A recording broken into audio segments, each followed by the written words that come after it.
Hey everyone, and welcome to another episode of Vogue Global. This is where we connect with global first entrepreneurs and remote work experts from all around the world to share their experiences.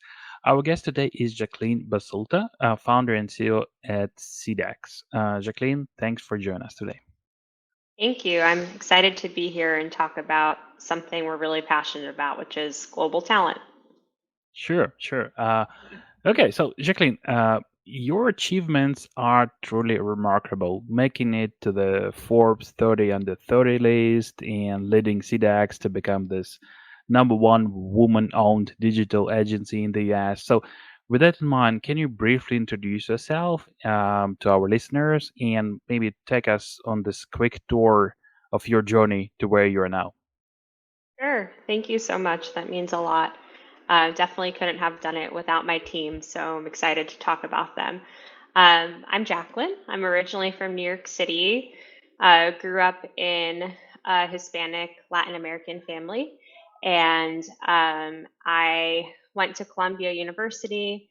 I very kind of randomly found entrepreneurship. I didn't feel like I had a home in the corporate world. I'm very creative. I like kind of being challenged. I think to be an entrepreneur, you have to be a little crazy. So I wanted that, I wanted more from a really young age. So I had an internship at Google the summer before my senior year of college, and I was exposed to digital marketing. It was the first time that I had ever really understood what it was. And it kind of just opened my eyes to understand how many people needed support in this area and how few great partners there were for small and mid sized businesses. So I started doing some freelance work on my own during senior year. I had also started a tutoring company with my partner Justin at the time. Um, and then SeedX just grew out of me getting more clients, Justin then joining me, us hiring talent, first in Ukraine, actually, then in Latin America, then US and beyond. But it just kind of grew organically out of this need in the market. And today we're a globally recognized firm, and um, we just kind of keep climbing the ranks. I think through hard work and through giving people good value, essentially. And like you mentioned, currently CDAX is a globally recognized firm, right? So can you maybe share with us how your company has managed to stand out in this digital marketing industry and then achieve this impressive recognition? Yes, sure. I think that part of what makes us great is, or the thing that makes us great is our culture. And part of that is how we've hired. We hire the best talent, people who are absolutely dedicated to their work, who can work remotely. And I think in order to be successful in a remote position, you really have to be a great communicator. You have to be a great self manager. You have to be independent, etc. So we have this great DNA in our team where we really go above and beyond what everyone else is doing. I think we also have a really great spirit of growth in our company. So essentially, what we've done for the past 7 years is every year improve, right? And I think the whole team feels the growth. They're excited by it. We continue to get better at what we're doing. We continue to hire new talent that's excited to be in that environment. And I think that our clients feel that and they see it in their results. And it really sets us apart from the kind of more stagnant companies that were started by individuals who maybe had a more traditional path. And so I think that kind of ingenuity is just part of our uh, culture. And then the other thing is that we've built the company in a way that made it hard to start and scale. But we truly cover all aspects of digital marketing. So we're omni-channel, and we have specialists in every area. So email marketing, design, development, SEO, et cetera, et cetera. And that really allows people to get a full wraparound service that is end to end in terms of the customer's experience. And not many of our competitors offer that. And if they do, they don't offer it at uh, a price that is worthwhile or feasible to people. So that was a lot, but I think those are two of our big kind of standout factors. Okay. And let's talk a bit about your services that you provide. So SpeedX specializes in helping organizations align with their marketing and growth goals across digital and traditional marketing channels, as far as I Mhm. understood, right? So was this current economic downturn and where companies facing layoffs, this cost cutting measures, what strategies or maybe advice can you offer to entrepreneurs who are looking to drive growth in this market? Sure, I think that's a great question. And thankfully, knock on wood, we haven't been affected or impacted by the market downturn. And I think that's because our strategy or our goal when we take on clients is always to make sure that we're aligning very closely with their business fundamentals and we're making ourselves essentially indispensable. So at the end of the day, typically we're one of the last things our clients would cut because we're so tied to revenue, we're so tied to key business outcomes that it would hurt more than help to get rid of us.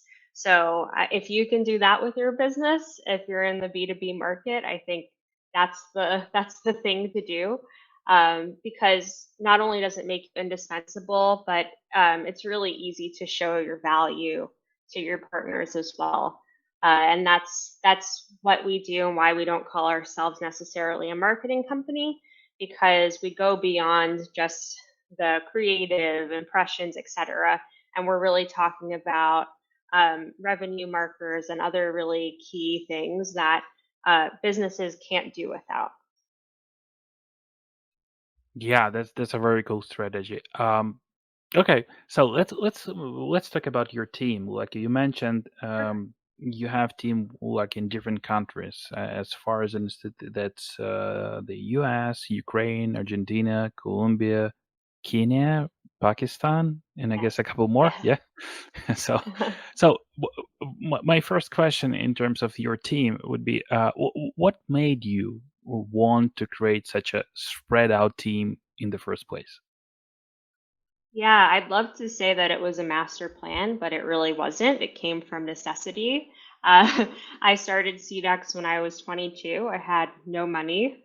I don't come from a wealthy family or anything like that. So, uh, really, I was getting work, and part of whatever that project was, if I couldn't do it, I was doing everything at first. So, I was doing like website design and development, which I should not be doing now that I know how people actually do it well. Um, and so it just kind of came out of me having a tight budget, needing to find people who were great at what they do around the world. And that led me to Upwork, of course, and to finding our first key team members. So that's how it started. And then as we evolved and we started to produce more revenue and things like that, it's more of a choice because we love having a diverse team and because we're genuinely looking for the best talent at the best price anywhere in the world because we can. Um, so, yeah, it started out as a necessity and then it turned into, I think, um, it turned into an advantage, and it kind of feels like this was before COVID as well. Before I think it Mhm. was more popular to be remote, so it kind of felt like we were onto something new. And it used to be it was a little bit more strange back then than it is now. I think now it's kind of more accepted and normalized. And when you're hiring, at this point, when you're hiring from all over the world, what is your game plan? How do you pick a country to hire from, for example? Do you have any checklist or anything like that? No, my partner Justin and I honestly just interviewed and worked with, I mean, at this point, thousands of people, hundreds and hundreds, if not thousands of people. And we just, the people that we resonated with the most culturally, work wise, those are the individuals that we've kept working with. So we don't necessarily have a specific country in mind, like Mexico or Kenya or whatever, when we're hiring someone. I think one caveat is that there are some great pockets of specific talent around the world. So, for example, as you probably know, there are incredible designers in Ukraine. For some reason, like UX UI has blown up in Ukraine. So most of our design team is Ukrainian. But that isn't even necessarily, uh, something that we architectured. It just kind of happens, and it does. Then there are some benefits to them all sharing a similar culture, similar time zone, etc. But ultimately, we're just looking for the best talent, the best communication, and it doesn't necessarily matter where they are. And from the technical point of view, how does it work? You have some remote job boards that you use, to find talent, or you have some recruiters that help you with that. Can you talk more about it? Sure. So most of our team that we found outside of the US, we found on Upwork through just searching for designers online, talking with people. Then typically we hire them uh, on a contract basis to do a project for us, like an internal project. We build rapport and then we hire them full time. So that's how we've managed that. Within US hiring, we usually use typical job boards like Hmm. LinkedIn and things like that. Um, but that's how we've handled that Got so it. far. Really Got it. just connecting with people and then transitioning them into full-time roles. Got it. And how do you handle like local rules and regulations in terms of employment? Do you use employer of record company like Deal, Oyster, or you have some other approach to this? Yeah. Uh, we At first we had a lot of people just going through Upwork, even though they were full time. We were paying them through Upwork. Then we've transitioned to a bunch of different programs, and now we've we're using Rippling, which kind of brings everything together and has made life easier. Uh, but it's definitely an interesting experience, just kind of making sure everything aligns and that people get paid on time, etc. Got it. Okay. Okay. So, having this team in different parts of the world, right? What was your biggest challenge in working with people from different countries, continents, cultures, and so on? Can you talk more about it? Sure. I think, of course, time is somewhat of a challenge. I think we have a really great handle on it now, though. We mostly work in overlapping time zones, so Central Time, US time. And then our team is really great at setting up tasks for people who are ahead. So in Pakistan or Ukraine, so that in the morning, their time, if they're working, they have everything they need to do. So we've become really great at asynchronistic work and communication. That was a challenge at first. I think beyond that, it's always funny, and it used to be more challenging. I think again we've kind of evolved to understand and incorporate this more, but it's always funny just kind of seeing cultural differences and norms in action, especially when it comes to communication and things like that. Like we have our team members from Latin America who are super loud and gregarious, and then our team members in Ukraine, they can come off as a little bit more reserved, and they're very direct, right? So one example is in the United States, if we're giving someone feedback, we make like a sandwich of apology, the the thing that you want to say, and then an apology. So we'll say, "Oh, this is great, but I'm not sure about that thing." And Ukrainian culture is much more direct. So our design team will say, "Why don't you just tell me I don't like it? Redo it. I'm really confused because you say this is great." So I think that part is challenging somewhat, but more so just funny. And then, of course, the last thing is it is difficult to bring people together. I don't think that you need to work together every day, but it's nice when we can bring the whole team together just to have human bonding time. And of course, that's a little bit more challenging when people are all around the world. They have families, they can't just pick up and leave. Though we try, that's probably the most difficult thing. Got it. Got it. Okay. So, and maybe you have some advice for those founders, for those executives who are new to global hiring, right? And maybe you can give them like a three key pieces of advice, that might help them in terms of this journey. Yeah, I think the first thing, which kind of relates to the challenges I was talking about, is to over communicate, right? So many things can get lost in translation. And I think it's important, especially when you're talking to someone over the phone or Zoom or text message, email, Slack, etc., to say what you mean directly, set really great expectations, because there's just more of a chance of failure if you're not doing that. And I think that's why a lot of people think remote work doesn't work, because they're not communicating well enough.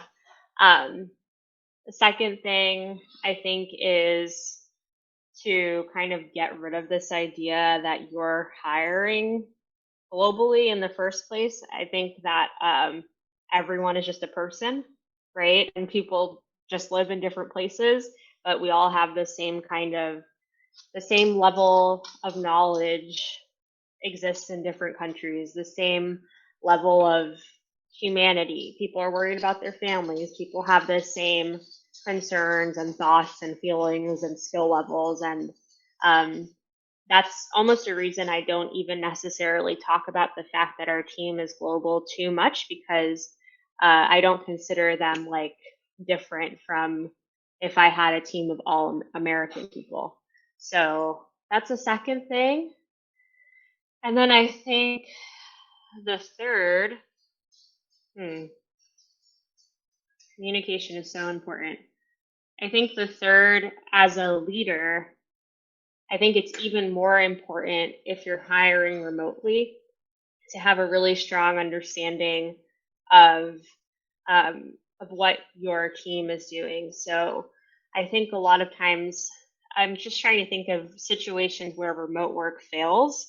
And I think a lot of times if you're hiring someone for something that you have no clue about, like development, for example, um, you may not be able to fully understand. Of course, this happens in person as well, but I think it's important to be educated about what you're hiring for, no matter what, but especially in a remote environment, especially when there are cultural communication barriers that might come up. I just think that all leaders who are hiring for a position should know enough about that position to be hiring for it. Um, yes.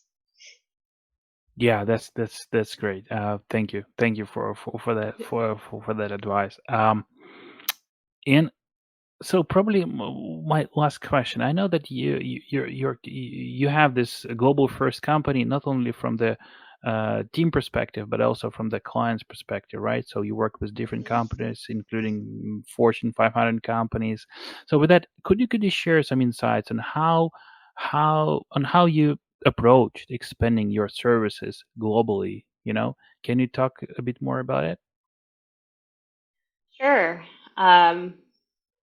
I think that it's, I wouldn't say it's easy, but we're kind of predisposed to being able to take on global thinking and global problems because that's the way that our team kind of is.